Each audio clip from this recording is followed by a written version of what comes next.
Hi, Dr. Harrison here, and today I want to discuss an important part of my practice, and that is the treatment of auto injuries. If you've been involved in a recent automobile accident, maybe you've been to the hospital and been examined and x-rayed and told that everything looked okay, that you've had just a sprain strain and they sent you home with some medications, maybe told you to put heat on it.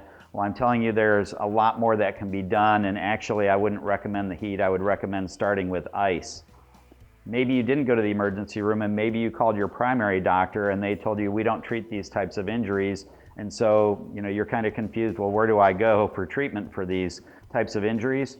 Well, we've been treating these for over 20 years successfully now.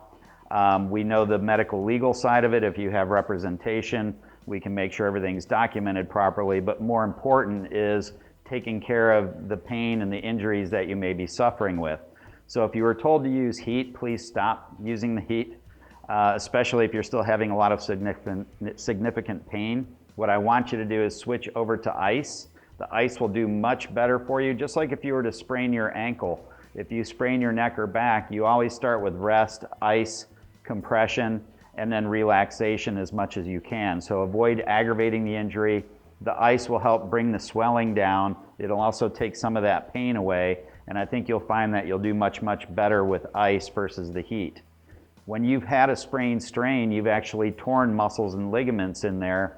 And when that happens, you get some bleeding in the tissue, you get some swelling, and then the rest of the muscles kind of splint to protect that area. That's what's making you feel sore and stiff.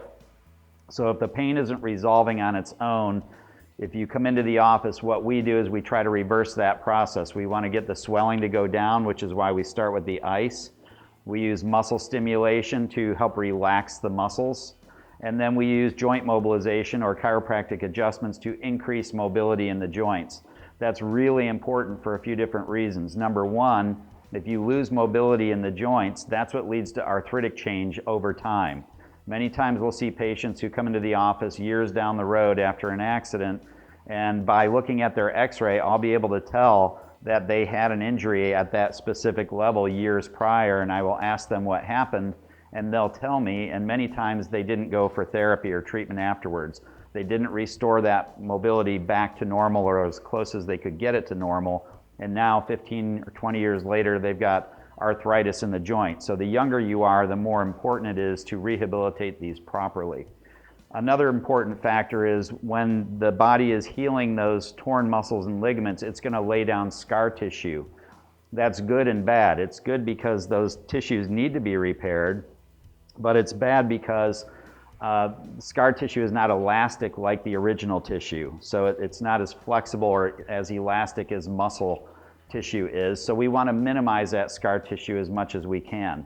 The way we do that is by putting the patient through range of motion exercises, therapeutic exercises, the muscle stim, the ice, the heat. All these things will help minimize the amount of scar tissue needed to repair those tears so that you have less aggravation down the road.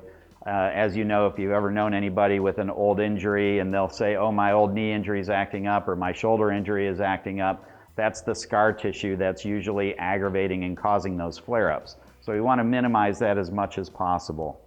I hope you found this information very helpful. If you're struggling with an auto injury, please feel free to call the office. We'll get you in for a free consultation and see what we can do to help. And always keep in mind, in the state of Florida now, you have 14 days to report these injuries. So very, very important to get in a timely manner to make sure that if there is something that needs treatment, that it's covered under your policy, because if you go beyond that 14 days, it will not be. If you have any other questions, please feel free to contact the office, and I really hope this helps.